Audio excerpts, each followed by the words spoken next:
should be fun.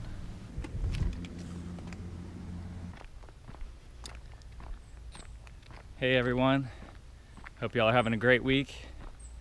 As you can see, I'm sweating it out with an air pack on right now, doing a little run walk. Just so happens to be what I wanted to speak on for this week's episode. I get this question a lot. New runners or people that have not run consistently for a while ask what's the best way to get back into it or to get started. And from my experience, the run walk method, sometimes made famous by Jeff Galloway, seems like the smartest way to go to avoid injury. And the longer you can stay consistent with anything, the better off you're going to be. A lot of people would be able to go out and run a couple miles the very first day after not running for a long time or never running before, as long as they're in okay shape. But then they may never want to run again after that. I'm sure everyone has been there. You push yourself too hard one day and then a couple days later you're extremely sore and you have no interest in participating in that activity ever again. So we obviously want to avoid that at all costs. I was actually able to experiment with this a little bit myself. After college, I was completely burnt out and I decided to take 10 years off from running. So when I started getting back into it, 2011, 2012 time frame, I didn't necessarily alternate running and walking, but I came back very slow. In a sense, I would run every 2 to 3 days, and I would run only 1 or 2 miles, and I did that for the first month or so before gradually getting those runs up and taking less days off in between. So it's essentially the same concept. Even for experienced runners, it could be very beneficial to mix in some run walk on some easy days and help recovery and avoid injury.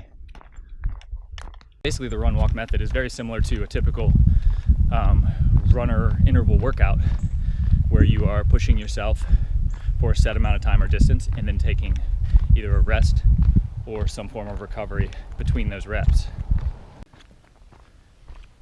One of the simplest things you can do when getting back into running or running for the first time is getting one of those Couch to 5K style apps on your phone. It tells you when to start and stop, lets you play your music while you're doing it, and it really simplifies things. And the structure is very similar to what a lot of running coaches would suggest you do anyway. So, not to get you to avoid hiring someone to help you, but if you really want to, test yourself and get back into it and see how things go, that would be a very easy starting point.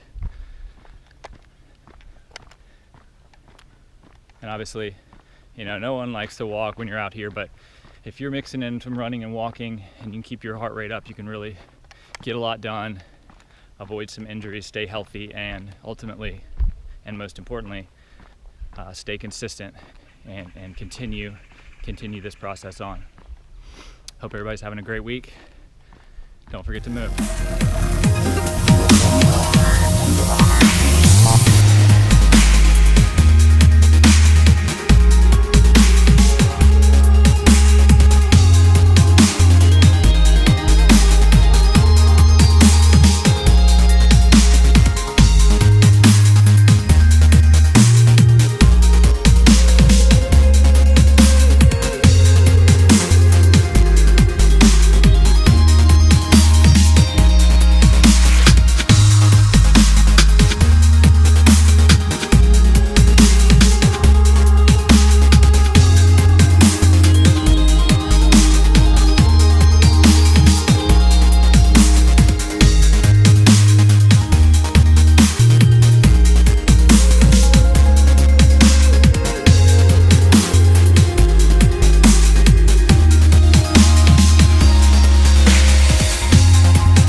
front lunge. Step forward about 3/4 of your height. Let your knee track directly over your foot. Try not to let your knee cross over your toes, ideally just above your ankles. The other knee can briefly touch the ground. Try to keep your upper body as upright as possible.